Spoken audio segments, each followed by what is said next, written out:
अमित शाह ने कांग्रेस पर उसके सहयोगी दलों पर तुष्टीकरण का राजनीतिकरण करने का आरोप लगाया। हरिद्वार पहुंचे अमित शाह ने कहा कि कांग्रेस की पूरी ऊर्जा घुसपैठियों को बचाने में लगी हुई है।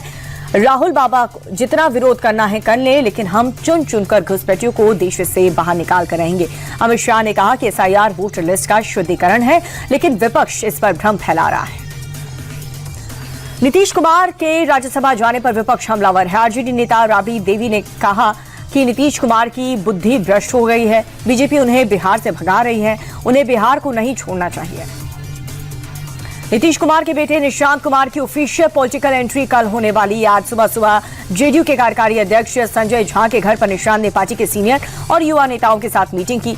पार्टी की आगे की रणनीति को लेकर के विस्तार से चर्चा हुई और कल नीतीश ने विधायक सांसद के साथ बैठक की थी और इसी मीटिंग में तय हो गया था कि 8 मार्च यानी कि कल निशांत को पार्टी में शामिल किया जाएगा। महंगाई और विदेश नीति को लेकर के समाजवादी पार्टी के प्रमुख अखिलेश यादव ने केंद्र सरकार पर निशाना साधा। लखनऊ में प्रेस कॉन्फ्रेंस करके अखिलेश ने बीजेपी सरकार पर लगातार महंगाई बढ़ाने का आरोप लगाया। उन्होंने कहा कि महंगाई तब ही घटेगी जब बीजेपी सत्ता से बाहर जाएगी। और वहीं विदेश नीति पर सपा प्रमुख बोले कि अब भारत की विदेश नीति भी विदेश के लोगों तय कर रहा है। बता दें कि अखिलेश का ये बयान भारत को रूस से तेल खरीदने के लिए अमेरिका की इजाजत देने के बाद आया है। तमिलनाडु में विधानसभा चुनाव के लिए डीएमके कांग्रेस में सीट बंटवारे पर मुहर लग चुकी है। डीएमके ने कांग्रेस को 28 सीट दी है। इसके अलावा एक राज्यसभा सीट भी दी है और ये फैसला मुख्यमंत्री एमके स्टालिन और तमिलनाडु कांग्रेस कमेटी के अध्यक्ष के बीच हुई बैठक में लिया गया है। पार्टी सूत्रों के मुताबिक सीट शेयरिंग को लेकर कांग्रेस और डीएमके का गठबंधन टूटने की कगार पर पहुंच चुका था, लेकिन पी चिदम्बरम ने स्टालिन से मुलाकात की और लंबी बातचीत के बाद बात बन गई। उत्तर प्रदेश के बरेली में बाबा का बुलडोजर जमकर के गरजा। प्रेमनगर इलाके में पीला पंजा अवैध कब्जे पर कहर बंद करके टूट रहा है। इस दौरान मौके पर मौजूद भीड़ ने प्रशासन से झड़प हुई, लेकिन बुलडोजर का एक्शन चलता रहा। 60 दुकानों को नोटिस देने के बाद प्रशासन ने अवैध तरीके से बनाई गई रैंप को ध्वस्त कर दिया और इससे सड़क चौड़ीकरण के अभियान में तेजी आई। जंग के बीच ईरान के राष्ट्रपति देश को संबोधित कर रहे हैं। ईरानी राष्ट्रपति ने ट्रंप की सरेंडर वाली धमकी पर पलटवार करते हुए कहा कि जो ट्रंप सोच रहे हैं वो सपने में भी पूरा नहीं होगा। ईरान किसी भी कीमत पर सरेंडर नहीं करेगा। हाँ, अगर अमेरिका और इजरायल की तरफ से हमला नहीं होगा तो हम भी हमले रोक देंगे। ईरानी राष्ट्रपति ने पड़ोसी देश से माफी मांगते हुए कहा कि ईरान अब पड़ोसी देश पर हमला नहीं करेगा।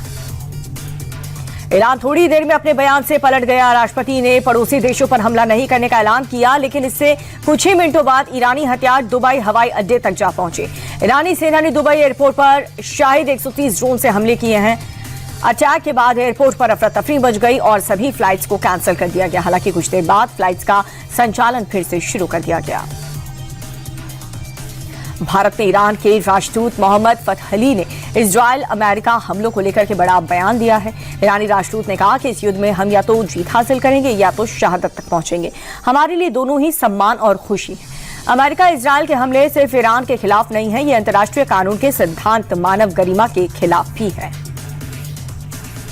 इजरायल, अमेरिका और ईरान के बीच जारी जंग के बीच अली खामेनेई के 4 बेटों की तस्वीर सामने आई है। दावा किया गया है कि खामेनेई के 4 बेटे जिंदा हैं और इससे पहले दावा यह किया गया था कि इजरायल अमेरिका के हमले में आयतुल्लाह अली खामेनेई के साथ बड़े बेटे मुस्तफा की भी मौत हो गई, लेकिन कई तस्वीरों में 4 बेटे सुरक्षित होने का दावा किया जा रहा है। अमेरिका, इजरायल और ईरान के बीच जारी जंग और भीषण हो चुकी है। दोनों तरफ से जबरदस्त हमले देखने को मिल रहे हैं। इजरायल के हमले का ईरान जोरदार तरीके से पलटवार कर रहा है। ईरान के इस्लामिक रिवोल्यूशनरी गार्ड कोर्ट ने खाड़ी देशों और इजरायल को निशाना बनाकर के बैलिस्टिक मिसाइल लॉन्च की।